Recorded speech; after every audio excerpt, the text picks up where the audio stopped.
తెలంగాణ రాష్ట్ర ప్రభుత్వం రేవంత్ రెడ్డి గారి నాయకత్వాన కేబినెట్ చాలా చురుగ్గా పనిచేసింది.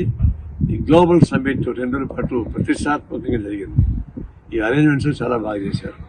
దాదాపు 5.5-6 లక్షల కోట్ల రూపాయల పెట్టుబడులు వచ్చేట్టుగా తెలుస్తూ ఉంది. ఇది రకరకాల పద్ధతులు వస్తాయి.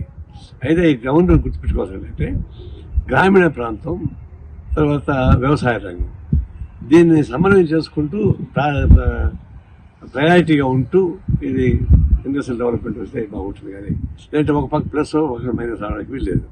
అందువల్ల రావడానికి ప్రజలు కూడా తెలంగాణ అంటే ఇక్కడ క్లైమేట్ బాగుంటుంది, భూమి అందుబాటులో ఉంటుంది, ప్రజలు కూడా మంచివాళ్ళు, ఇది అభివృద్ధి కావడానికి అవకాశం ఉంటుంది.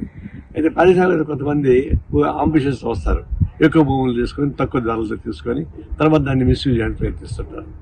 దాన్ని జాగ్రత్త పడుకోవాలా.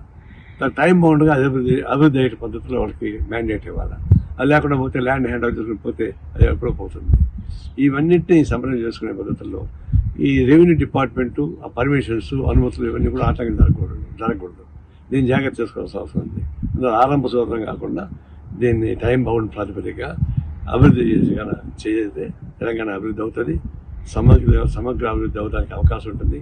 ఆ విషయం జాగ్రత్త చేసుకోవాల్సిన కోరత ఈ తెలంగాణ ప్రభుత్వానికి, ముఖ్యంగా రేవంత్ రెడ్డికి, కమ్యూనిస్ట్ పార్టీ అభివృద్ధి తెలియజేస్తాను.